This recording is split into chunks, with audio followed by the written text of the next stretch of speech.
Y can we speak English fluently? কেন আমরা ইংলিশে অন্য করে কথা বলতে পারি না? এর অন্যতম কারণ হচ্ছে আমরা কোনো গোল রাখি না। কারণ গোল যদি থাকে আমরা কিন্তু আগাতে পারবো। ম্যাক্সিমাম মানুষ ইংলিশে ভর্তি হয় কিন্তু আর কন্টিনিউ করে না কেন জানেন? কারণ হচ্ছে তাদের একটা ক্লিয়ার গোল নাই।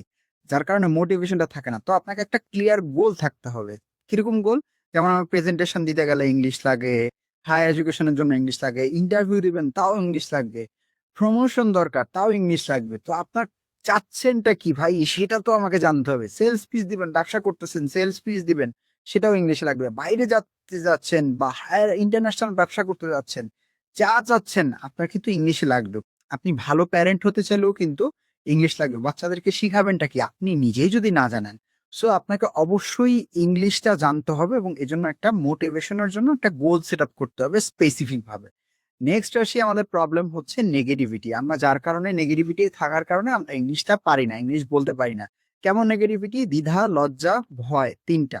সো আমরা বলি দ্বিধা, লজ্জা, ভয় এই ৩ থাকতে না। আপনার চিন্তা করার দরকার নাই যে আমার হচ্ছে কি হচ্ছে না, গ্রামার ঠিক আছে কিনা, ট্রান্সলেশন ঠিক আছে কিনা। আমরা বাংলা বলার সময় কি চিন্তা করি? নত্যবিধান, সত্যবিধান, কারক, সমাস, বিভক্তি। এই চিন্তা করে তো কথা বললে বাংলাই বলতে পারতাম না। তো ইংলিশে কেন আমাদের এই চিন্তাটা আসে? সো ভয় পাওয়ার দরকার নাই, লজ্জা পাওয়ার দরকার নাই। মানুষের সামনে যা আছে বলে যান। Just go with the flow. আমাদের ফর্মুলা হচ্ছে ভুয়া ফর্মুলা। কি ফর্মুলা?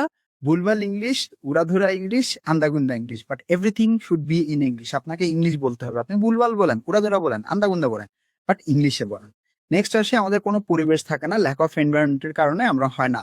কিন্তু সেজন্য মজা সোজা ইংলিশ আমরা যেটা দিচ্ছি, প্র্যাকটিসের এনভায়রনমেন্ট দিচ্ছি। আমরা স্পিকিং গ্রুপ, ছেলেদের আলাদা মেয়েদের আলাদা স্পিকিং গ্রুপ আছে। আমাদের হচ্ছে কমিউনিটি থাকে যেখানে আমরা রেগুলার পোস্ট হয় এবং ইংলিশ ল্যাঙ্গুয়েজ ক্লাব থাকে, যার কারণে আমরা একটা মানুষ ইংলিশে ফ্লুয়েন্ট হতে বাধ্য। প্রতি শুক্রবারে এই ক্লাসটা হয় এবং প্রত্যেকে ফ্লুয়েন্ট হয়ে যায় ইনশাআল্লাহ। আপনিও হবেন।